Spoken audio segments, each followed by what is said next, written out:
dudes, people, ladies and gentlemen, the preseason is over. And what an ending we had. I can't wait to get into it. We're going to talk about the last preseason game. We're going to get all into the projections for our 53-man roster.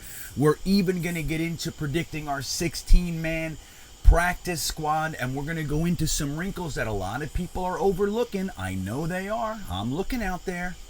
We got to remember certain things. And we're making decisions on positions. You got to remember, why would they do this or not do that? You got to know, right? As best we can, we're going to get into all of it right here on episode 35 of Green Beans Jets Pod. Guys, I can't take how grateful I am for you. I love it. I just love doing this. I love hanging with you guys. I love talking Jets. I love the Twitter. I love Jetnation. I love Instagram. You guys are so cool. All the memes and the reels and the stories, and it's cool, man. We get to communicate in ways that we just didn't get when I was your age. We didn't get it. We didn't get to do that. My name is Green Bean. I'm in a good mood. I really am. I want to start by saying this. Take a listen for a second. You hear that? Not the thunder. That's my kids fighting over the soap or something. You hear that? Somebody DM'd me this week and said, hey man, I just want to tell you, I really liked that background soundtrack that you had playing. It was like relaxing. I forget exactly how he said it. But he insinuated, he thought I had like that I put on like a soundtrack, like peaceful bugs and nighttime noises. I told him, I said, dude, that's real. That's real. I'm outside. You guys know I'm traveling all over the country. I'm outside right now. You hear it? Those are real bugs. You don't realize everybody kind of goes in the house. You know, we're older now. We're not little kids running around the park in the summer or anything. We're older. It's nighttime. You're either going to a bar or a club or a concert or something. You drive your car, you get out, you go into the thing. You know, when you hang out outside at night, dude, the world, it changes. Last night, we did the live streams for the preseason game against the Eagles, which was just, what a fun game that was, man. But when I packed up everything, I have to pack up everything, as you know, after every time I film. I go outside, and I'm not even kidding, man. A bug, it wasn't a cicada, although there are cicadas out randomly right now. I hear them.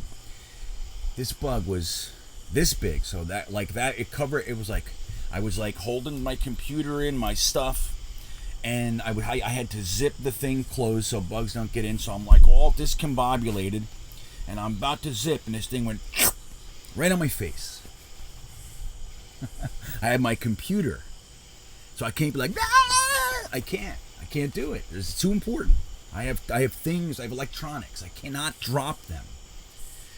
So I was like zipping and everything, so I just slowly and threw it off. I looked at it, was green with like a black head. I don't know what it was. I thought it might have been a grasshopper, a cricket. It was a grass-hopping cricket monster. That's what it was. So I thought that was super funny, man. Thank you for saying that. And we talked about it and we laughed, but what a funny thing. Like, I never know how you guys are receiving this stuff that I put out. Like, as you know, I travel all over the place. I resigned from my executive role a couple years ago. We sold our house. We sold all this stuff. And we bought an RV. And my wife and I are taking my kids as close as we can get to every roller coaster in the country. We're in the 200s. There's 775 of them right now.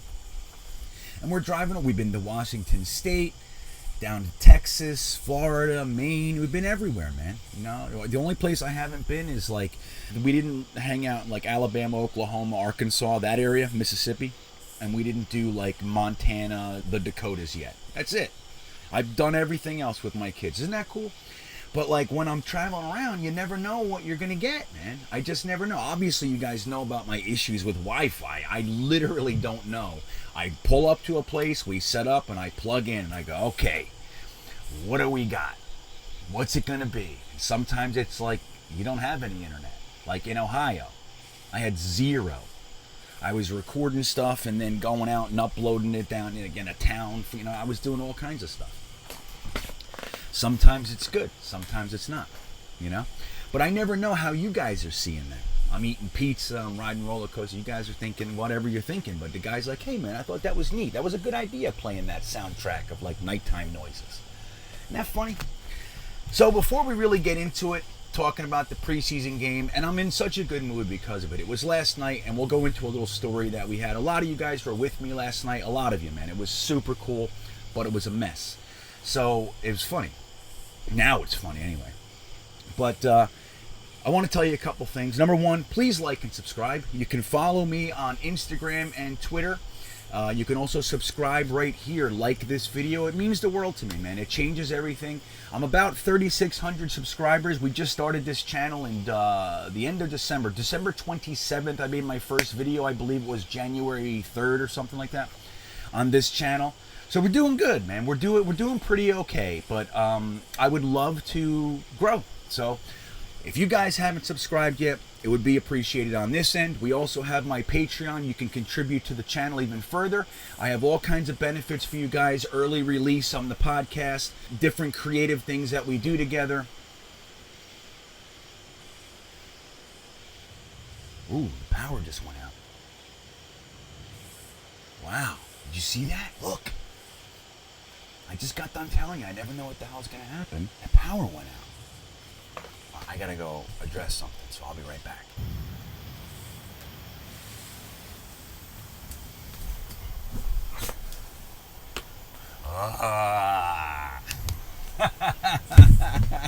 And now the wind is picking up, and all of a sudden, I'm telling you, man, it's been 105 degrees all day, and now it's about to storm. I know it is, so I'm gonna try to get further. It ain't gonna happen. I'm not gonna make it. I know I'm not. Hold on. So, what a great game. Now, torrential downpour up there. Saw some really good clips of people before the game. It was a mess, man. What a mess. And we decided to sit Zach Wilson and some others. I think it was a wise idea. Robert Saleh did deny that it had anything to do with the rain. All right, if that's what you say. Okay, it is what it is. Either way, I think it was a smart move not to play him in the rain. You know, we have to remember too, guys, Robert Saleh lost 2 pass rushers when he played against the Jets at MetLife last year. 2, and they did complain about the field when they left, and they weren't the first team to do it. So Robert Saleh knows. I mean, he might not have to, you know, or choose to let it on. He's not going to throw his own stadium under the bus or whatever it is. But he did have that experience, so I would say that that's still in there. And either way, they didn't play him. They didn't play a lot of guys. But who they did play, we got to see some exciting things. And we won't spend too much time on it, but it's going to lead into what we're talking about today with the 53-man roster that's going to be coming up any day now, right? So Vincent Smith had a very good showing. He showed up, man. And I'm really happy for him because last year he had an opportunity to start with all the injuries and all the kind of the fumbling around with all the different wide receivers and everything. Vincent Smith was primed to fight for a starting job, or if not, at least a regular contributor. And he ended up getting injured and was never the same all year. He did end up playing a little bit for us, but it didn't really have too much of an impact. He never kind of came back, played some special teams, stuff like that. And it was a shame because I thought that he had that opportunity, and you never know if you're going to get those opportunities again. I saw when we brought in Corey Davis, you know, drafted Elijah Moore, even though we had re-signed Jeff and Vincent Smith, I just thought that it was going to be, I thought it was going to be unlikely that he was retained. With the showing he's had in preseason, I'm going to be real honest with you. If we only keep 6 receivers, I think he's going to push Berrios off the team. And in OTA time, I thought that wasn't going to happen. I thought that was an impossibility with the chemistry that Zach Wilson and Berrios were seemingly creating in preseason or in OTAs and minicamp. It just seemed like that was going to be a lock. And I think Vincent Smith has shown up enough that he's going to be the 6th receiver. I think he's a lock. I think he's in because I think we're going to keep at least 6. And we'll get into that in a minute. Another one is, and this is going to muck up the works, man. It really is Josh Adams. Josh Adams, and we've been saying this. There's a few of us. There's a handful of us. And I'm one of us. We've been saying Josh Adams, he deserves more time. He deserves more of a look. Every time he gets the ball in his hands, he does something. You know, dude, the guy, if he has just a little room to run, he's gone. He gets 5, 7, 10 yards. He's a very capable running back. 6'2", 225 pounds. Last night, he got his chance, and he made it.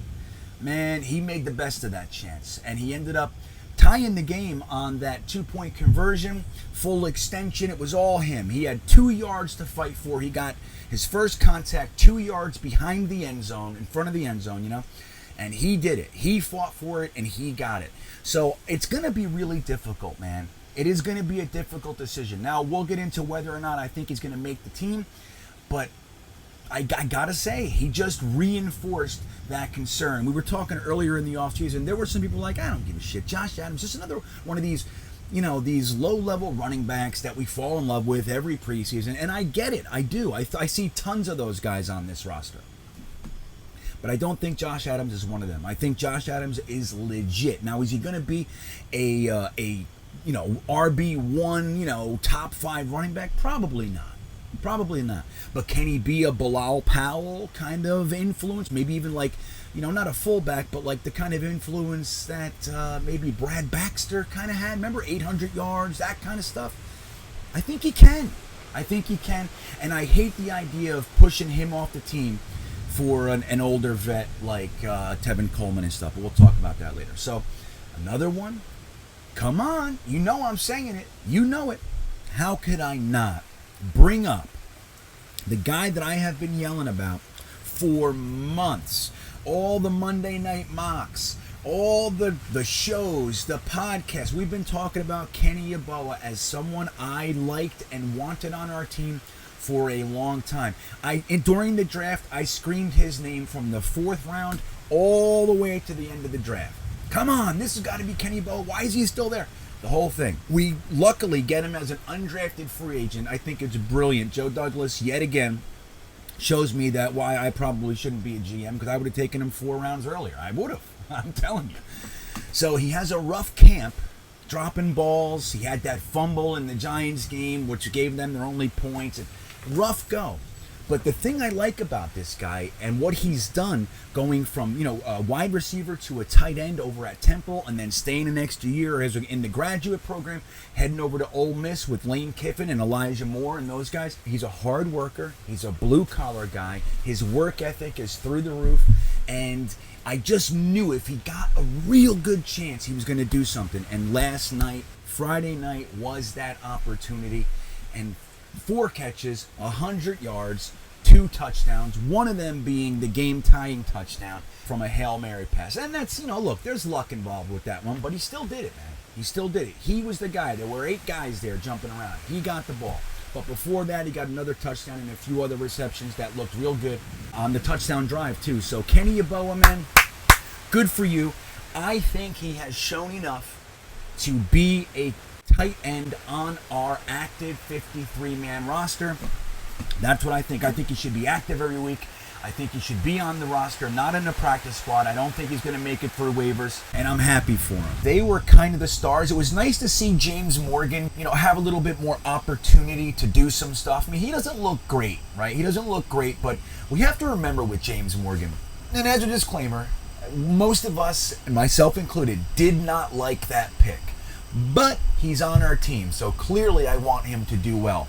Last year he had no training camp, he had no preseason, he had no quarterback coach, not really an offensive coordinator, and the head coach was barely paying attention to our starting quarterback, so chances are he wasn't paying attention to the 3rd-string guy.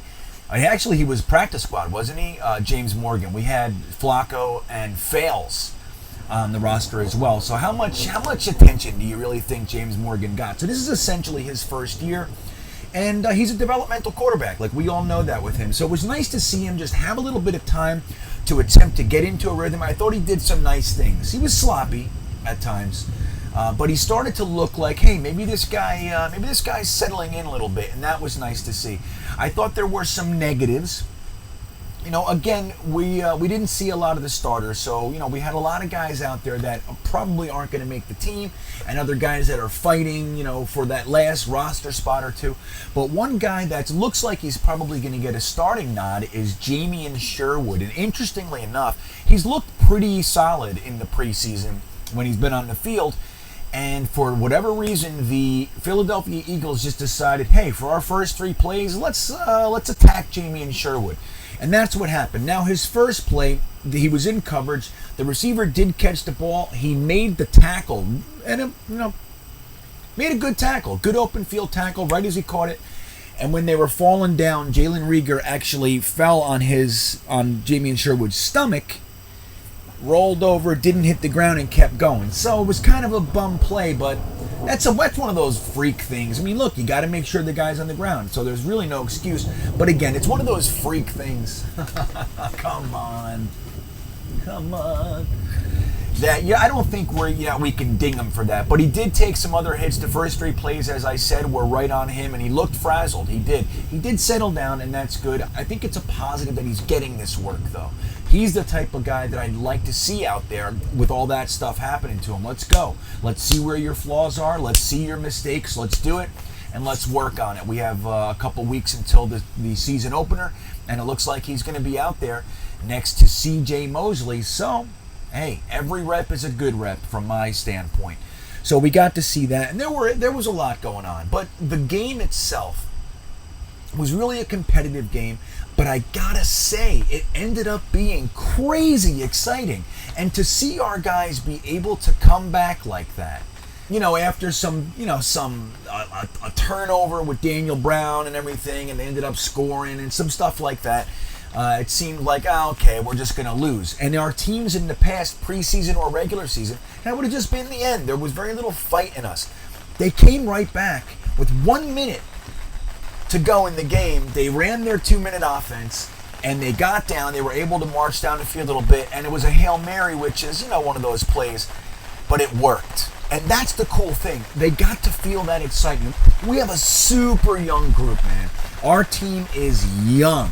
So having them experience that type of a scenario, I think is going to really pay dividends for them.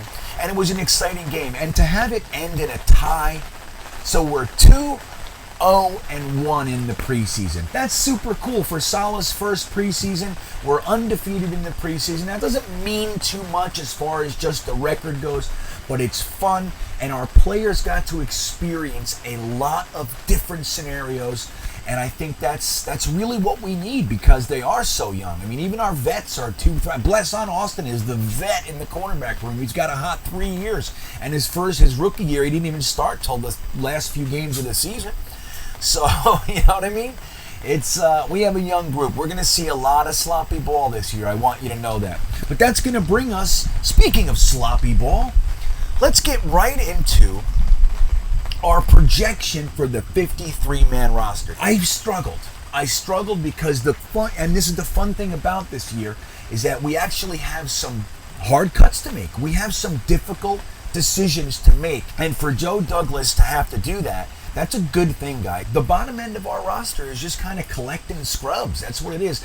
Cast-offs from other teams. They're on their 4th team in 3 years, or they're on their 6th team in 8 years, like those types of guys. That's who we usually have on the back end, sprinkled in with a couple young guys that are probably never going to make it. So this year's a little bit different. We have a batch of young, developmental guys that this organization is super high on. So we're going to get started, and I'll show you what the difficult cuts were that I made, and there's some reasons for it, and I'll try to give you that as well. So let's start with the obvious. This is the most important positions on the team, so let's just get that out of the way real quick. We have the special teams. You thought I was going quarterback. We have the special teams, and our longtime long snapper now is Thomas Hennessy.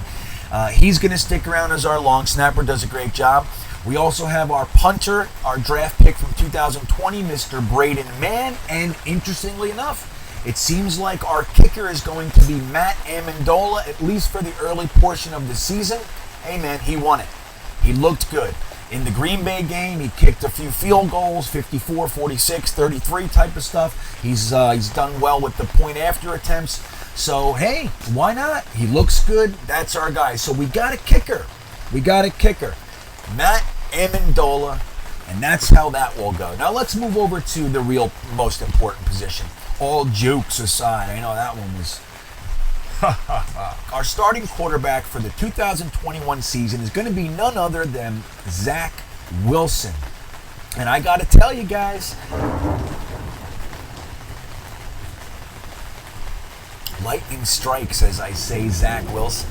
I got to tell you, I'm impressed. I am. Now, I'm not trying to say that he's the next Peyton Manning or Joe Montana, none of that stuff. But he looked good. He was calm, poised, collected, smooth. Now, the difference from what we're used to with Sam, just as an example, is there's like an erratic aspect to it. It's very, you know what I mean? It's not smooth and fluid. His eyes aren't moving with his head looking this way. It was very tense, you know, very, very erratic, little bit of happy feet going on, jumping around. There's none of that with Zach Wilson so far. Now, the interesting part of this is going to be who's going to be quarterback number 2. I'm seeing a lot of people saying Mike White. And I can see that, but I don't think so. I think that what we saw in the third preseason game when Josh Johnson came out there was someone who's obviously been here before. Been there, done that. He came in, he was fluid for the most part. He was calm. He ran the offense, a couple really nice passes. In particular, that touchdown to Cager was sweet. Beautiful, right over the defensive back, nice touch, right where Cager can get it. It was beautiful. So I think when you're looking at quarterback number 2, we have a rookie quarterback, rookie offensive coordinator. We did bring in Matt Cavanaugh, so that settles it down a little bit. We have some experience in the room now. But don't you think it's going to be a little bit better for Zach Wilson if we have the vet, Josh Johnson, 14 years in the league, been in the UFL, been in the AAF, he's been all over the place, been there, done that, and he was in LaFleur's offense or Shanahan's offense last year. I think that's going to be a little bit better to be next to Zach Wilson than a guy like Mike White or even James Morgan. I think it just rounds out the room. And like I said, clearly when he went on the field, you could see it. This was not a guy struggling to find himself. He's probably, he's not a great quarterback, but he can do it. He can come out and run the offense. And that's what you want in your number 2. I'm telling you, my thoughts are that Josh Johnson will get quarterback number 2. The good news is I think we're going to take the other 2 fellows and stick them on the practice squad. In the event we only take one of those guys, James Morgan is sticking. I know you guys like Mike White, but I think James Morgan has more developmental potential than Mike White. But I think we're going to keep them both anyway, so that's how that goes. Next, let's get this one out of the way. It's nice and short and succinct. Let's talk about fullback. Really no focus on the fullback the last few years, and that's interesting because the Jets, as an organization, has had quite a few very strong fullbacks. Let's just start with, not Roger Vick and all that, but let's start with Brad Baxter. Brad Baxter had to take over the lead running back role one year, and he ended up having like 860 yards because everybody was hurt, so our fullback was just our running back. He was the halfback. Brad Baxter barrels for 4 yards. I still remember Marv Albert saying that one. Brad Baxter barrels for 4 yards. That's my Marv Albert. Not so good. So then we went Brad Baxter. We had Gerald Sowell. We had Richie Anderson. Major focal points to our offense. Then Rex Ryan brought in the Terminator, John Connor, but really Tony Richardson was there. So I think it's only fitting that we have that focus again now, and we have a guy in the house who's done a pretty good job. Not perfect, but he's done a pretty good job, and I think the world of Trevon Wesco.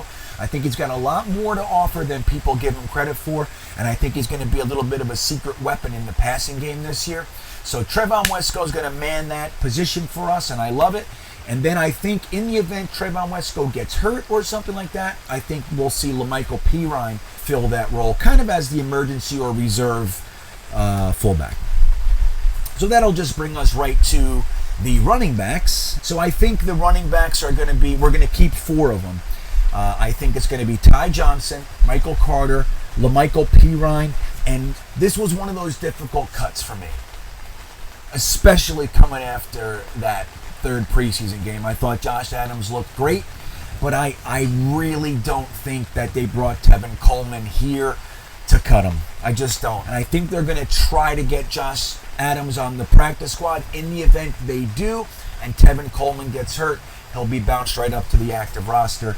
Now, whether or not he clears waivers this year, I don't know. He looked pretty damn good. So if somebody's looking for a number 2 or a number 3, I think Josh Adams is a pretty good option for that. So he might get another job this year. Josh Adams hopefully can go to the practice squad. Let's take a look at our tight ends.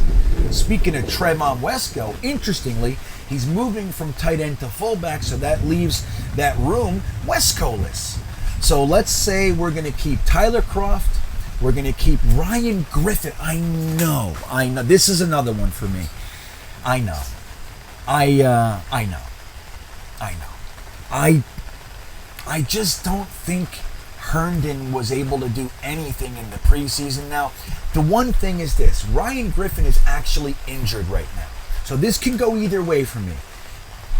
So I think it's 50-50. I think Herndon might get it, and I don't think that injury helps Ryan Griffin. I think Joe Douglas likes Ryan Griffin, and I think that if he was healthy, he would be the clear number 2 tight end on the team. That's what I see. And I think Yeboah is going to be our number 3. Nice developmental project.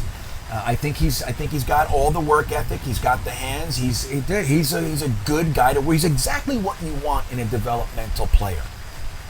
You know, you don't want to just bring a guy. I remember all the Stevie Andersons and David Clowneys and even John Connor I just met. There were guys that you like look at them and you like their measurables and everything, but they're not really doing it. Remember how Westhoff hated David Clowney? Remember in Hard Knocks? Like, that guy needs to go. He didn't like David Clowney at all, but the Jets kept him around because he was 6'3", super fast, but his work ethic was garbage. And Westhoff identified that. He said, I don't like this guy. He sucks. Kenny Yeboah is the exact opposite. Now, he might not have the same measurables, but he does have the work ethic. So I just think, like, when you're looking for, we have a young team. That's kind of our gig this year. We're looking at a lot of young guys. Why would you keep a bunch of old tight ends when you have a young guy that showed something? He came around. He had a rough camp, but he worked and worked and worked, and he came around and stole the show yesterday, or he stole the show Friday. I got a sneaking suspicion because of the injury to Ryan Griffin. He's questionable for week 1. Herndon's healthy, so I think we'll probably end up seeing Kroft, Herndon, Yeboah. And I would be okay with it. Herndon's, this is definitely his last chance. So let's go to the wide receivers. Now, we talked a lot this year about the wide receivers. Are we keeping 6? Are we keeping 7? Somebody started talking about 8 one time. I don't think it's going to be 8. I'd be surprised. But I think we're going to see 7. So these are the 7 wide receivers that we're going to have. I think that Corey Davis, Elijah Moore, Keelan Cole, Denzel Mims, and Jamison Crowder are locks. I know Mims is a little bit banged up, but I think it's more precautionary. He's been labeled as day-to-day. Now it says week-to-week. So I think they're just, hey, man, the guy's got some stuff going on. Let's just keep him out. We know he's a stud. Make sure he's ready for week 1. So I think those 5 guys are locks. I don't see any jostling with those 5 receivers. Now, the back end, though, is going to be interesting, right? The battle was really Jeff Smith, Vincent Smith, and Braxton Berrios. I think if we were to keep 6, I think Vincent Smith beats him. I do. I think Vincent Smith had a very good camp in preseason. Braxton Berrios did as well, but I think Vincent Smith showed a little bit more, and I think he's got a little bit more upside than Berrios, probably. A little bit more athletic and all that, but Berrios is great.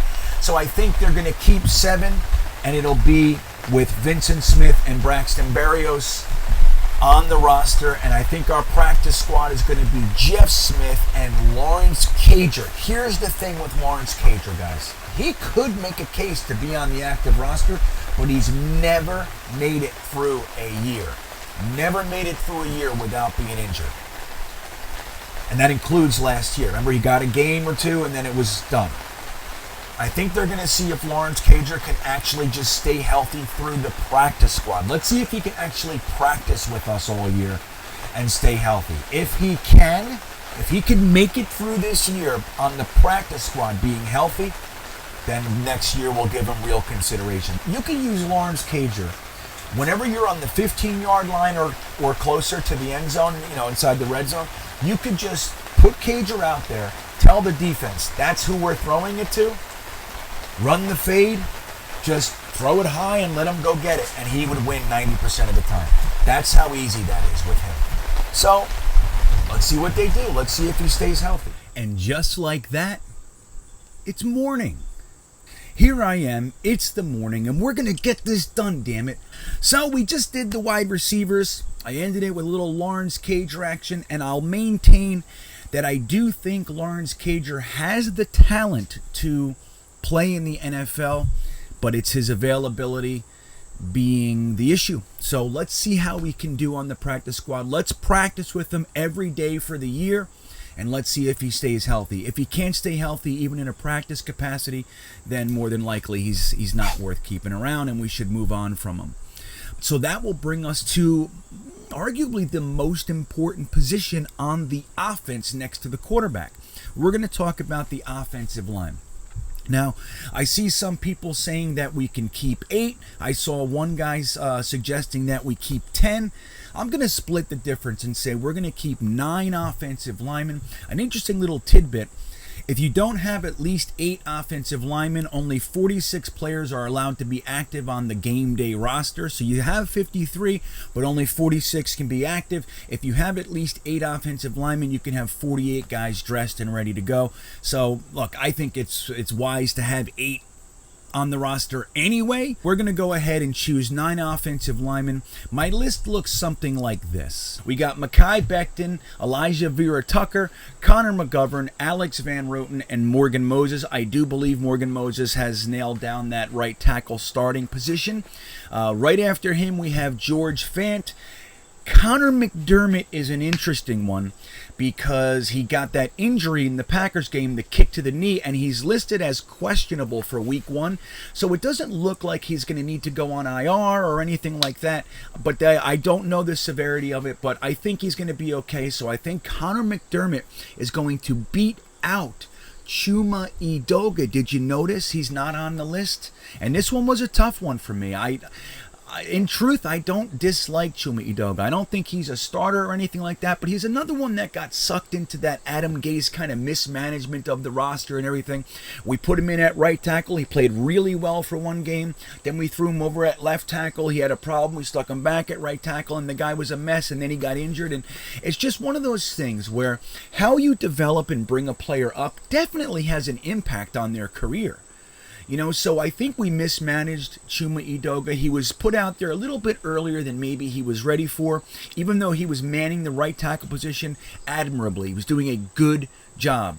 And then we messed it all up. But I think he's had a rough go, and I just think that they might like Connor McDermott a little bit more than Chuma Edoga. And quite frankly, as we say, pertaining to a lot of players, he's not a Joe Douglas pick. So I don't think there's any additional loyalty that might apply. So Connor McDermott is going to beat out Chuma Edoga for the tackle position. And here's an interesting one. Dan Feeney. Everyone I see is saying Dan Feeney, he sucks. He was pushed on his back and all that stuff. And I don't disagree. But here's a little nugget that a lot of people are neglecting to include. Dan Feeney has a 4.28 cap hit, or something along those lines. Over $4 million cap hit this year. If we cut him, we're still paying him $3 million. He got a $1.5 million bonus, and he is still guaranteed $3 million. So he's going to be $4.5 million on the cap this year, and I don't think Joe Douglas is going to throw that away. Now, whether or not it was a good move or a bad signing, it looks like it might have been a bad signing. If Dan Feeney ends up being as terrible as he looked in the preseason, he's had some moments, but he had a rough go. But I don't think that they're going to just push him off the roster for an unknown guy when we owe him $3 million. So I think that's going to be the deciding factor. So Dan Feeney's going to be there. And I also think David Moore, the guy that we just brought on recently, once, I think it was Teton Saltez that we put on IR. and then made the room for David Moore. I think he's going to be there as well. He's got a lot of potential as a guard. So there's our 9 offensive linemen: Mekhi Becton, AVT, Connor McGovern, Alex Van Roten, Morgan Moses, George Fant, Connor McDermott, Dan Feeney, and David Moore. Interestingly, we're going to have 3 extra offensive linemen on the practice squad.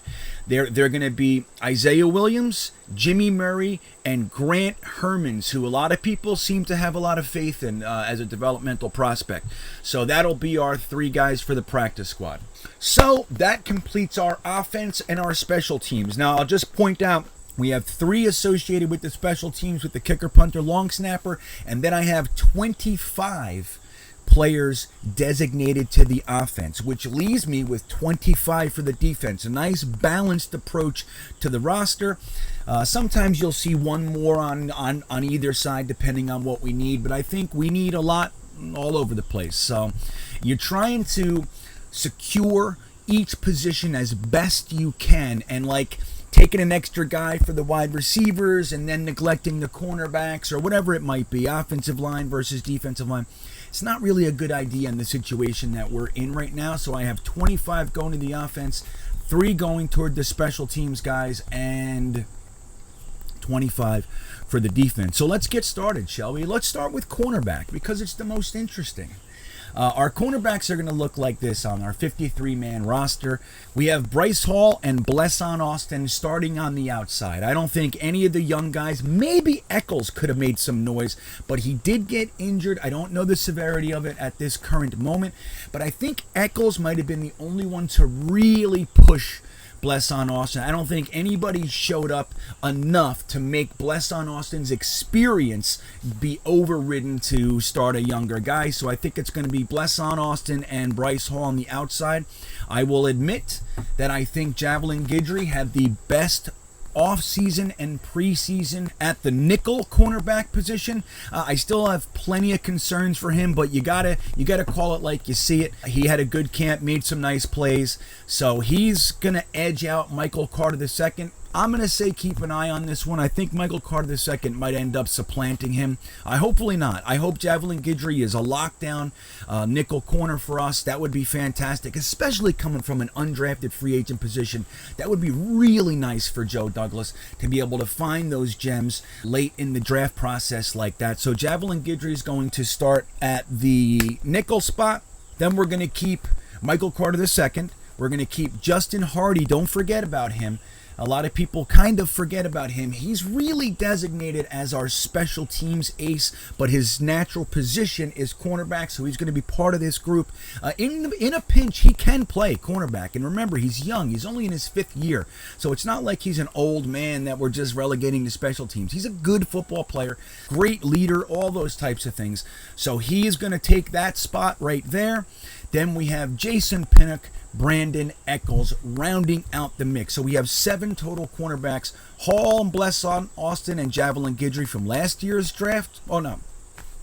Hall and Javelin Guidry from last year's draft. We have Michael Carter, Jason Pinnock, and Brandon Eccles from this year's class. And then we have Blesson Austin and Hardy as the vets in the room. Now, we're going to use 2 spots on undrafted free agents for the cornerbacks, and we're going to see some guys that we know a little bit by now. 2 undrafted free agents. We have Lamar Jackson from last year's draft, and we have Isaiah Dunn from this year's draft class sticking around on the practice squad as developmental guys. You've seen Lamar Jackson get roasted a little bit, and then you've seen him come back and make some plays. They're also listing him as the 3rd safety as well. So even though he's still in the cornerback group, and I think this might be a good idea with him. He's got the size. He's 6'3", 225 pounds.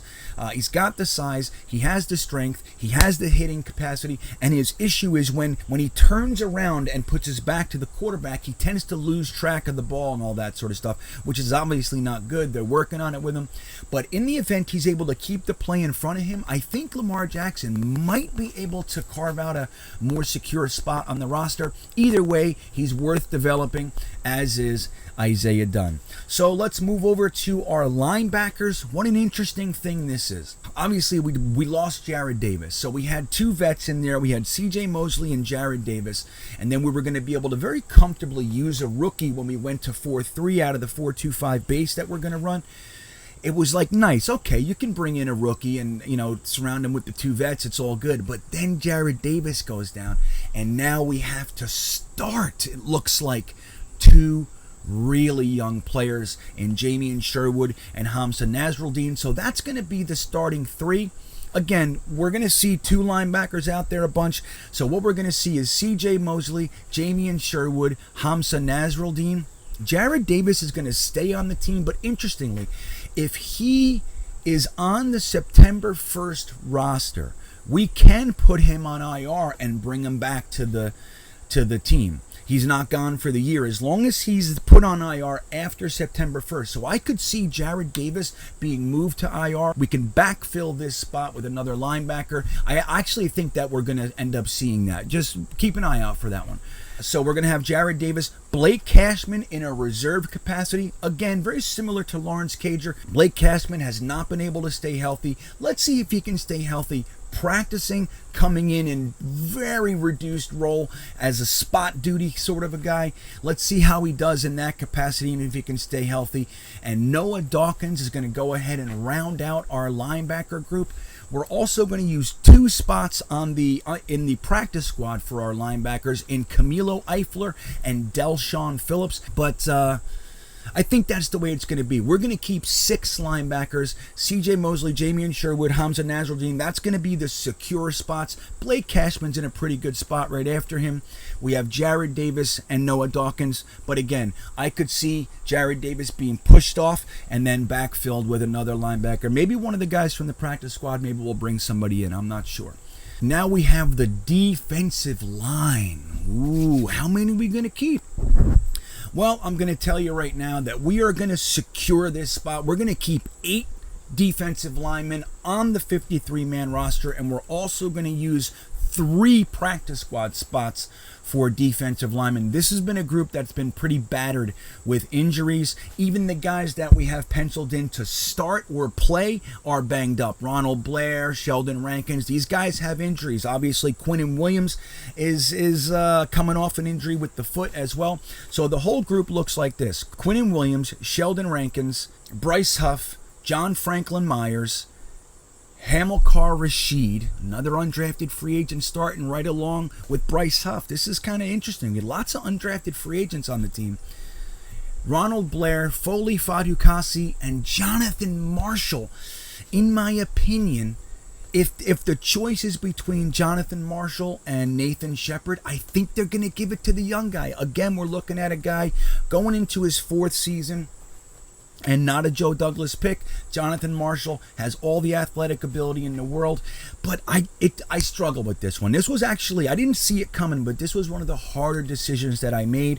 I do think we are missing some vet leadership in there, and I think Nathan Shepard has that, and he's a very solid run stopper with some ability to rush the passer. Remember a couple years ago he had 5 sacks from the defensive tackle position.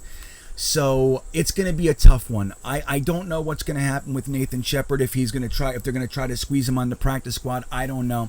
But that's what it looks like. Jonathan Marshall is going to push Nathan Shepard off of the team. Crazy, I know. The practice squad, we're going to keep Tanzel Smart, Jeremiah Valuaga, and Jabari Zuniga. He's going to back off and go to the practice squad. Now, this is a theme that I'm seeing here. Just like with Lawrence Cager and Blake Cashman, they're going to say, all right, buddy, clearly we can't depend on your health right now. We're going to keep you on the team. Let's see if you can stay healthy in the practice squad capacity. If you can't even do that, you're gone. And I think this is a hit to Joe Douglas's 2020 draft class. This was a 3rd round pick. And it has not worked out as of now. Now, I still have plenty of hope for him. Remember early in Marcus Maye's career, he was labeled as an injury-prone guy. People were saying that they didn't think he could ever make it through a season. And look, that's ancient history. We never talk about that anymore. So I think the same thing can apply. The problem with Jabari Zuniga is that he was injury-prone in college as well. So it's not really a good look, man. And I feel for him because I I like him as a player. I was looking at him in the before the draft as well.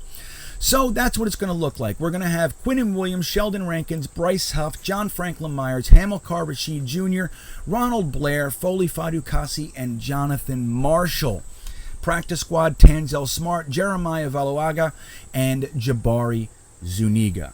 Now, let's round out our team with the safeties. How many safeties we're going to keep? We're going to keep 4 of them. We're going to keep Marcus Maye, LaMarcus Joyner, and JT Hassel's going to get in the mix. Now, he had a really good game one week, and he had a really ugly game the next week, but he's not going to be starting. But I think he has shown that he has the ability to be developed, right? So, and then we're going to stick ASHTYN Davis in there. ASHTYN Davis is supposed to come back week 2. I don't know if that's still the plan. But this is another guy, man, right alongside Jabari Zuniga. This was Joe Douglas's 2020 third-round draft class, ASHTYN Davis and Jabari Zuniga, and they have not been able to stay on the field for any real length of time. ASHTYN Davis has flashed, so I think they still believe in him, lots of potential and all that jazz. But man, this guy needs to have an impact this year. Bare minimum, you need to stay healthy, man, and I'm rooting for him. So it looks like this. Marcus Maye, LaMarcus Joyner are getting the starting nod. We have JT Hassel and ASHTYN Davis rounding it out. And then we're going to use a spot on the practice squad for Sharad Niesman, who I considered retaining over JT Hassel, but I think JT Hassel had the edge. So that's the way it's going to look. Like I said, 25 players on defense, 25 players on offense. Now, I want to put out a little disclaimer here. The disclaimer is this. Over 800 players are about to be cut. 800 players are about to be cut on Tuesday. I'm going to say it's a pretty safe bet to think that some of those 800 are going to be coming over here and taking some of these guys off of our roster and replacing them on the New York Jets. Joe Douglas is going to be scouring the waiver wire. Let's not forget we have number 2 waiver position, which is fantastic. So the only team that gets to put in a claim for these players before the New York Jets is the Jacksonville Jaguars. Obviously, they can't keep everybody, so we're going to get to look at over 800 players and see, is this guy better than the guy we have right now on the back end of our roster? I'm going to say right now, keep an eye out for Ben Banagou from the Colts. Decent edge rusher, only in his second year, I believe it is, and I liked him a whole bunch coming out, and he's buried on the depth chart over in Indianapolis. He would be a great guy to come in and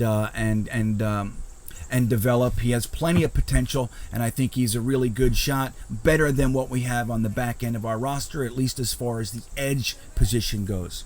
So there you have it, folks. That is my 53-man roster. We're going to see in just a few minutes what it really looks like. I'm telling you, brace yourself for lots of shuffling, moving, and shaking. It's going to happen.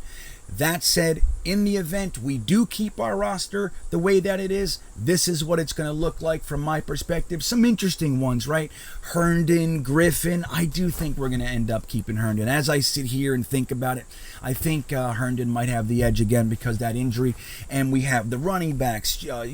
Josh Adams had a really good showing in the third preseason game, and that's on the back of 3 years of good showings, quite frankly. Limited service, but man, has he done okay in that capacity. So we have lots of things. Vincent Smith, Braxton Berrios, the defensive line, the back end of the offensive line. Lots to look at.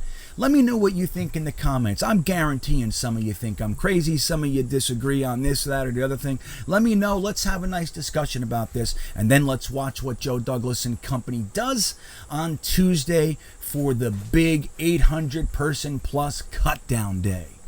That all said, don't forget to like and subscribe. And don't forget, you can also follow me at Full-Time Coaster Tour and keep track of all my happenings and my roller coaster reviews and all that sort of stuff that I'm doing out here in the real world. Guys, I hope you enjoyed. Let me know what you think in the comments. And let's watch how this happens. Have a great day. Go Jets.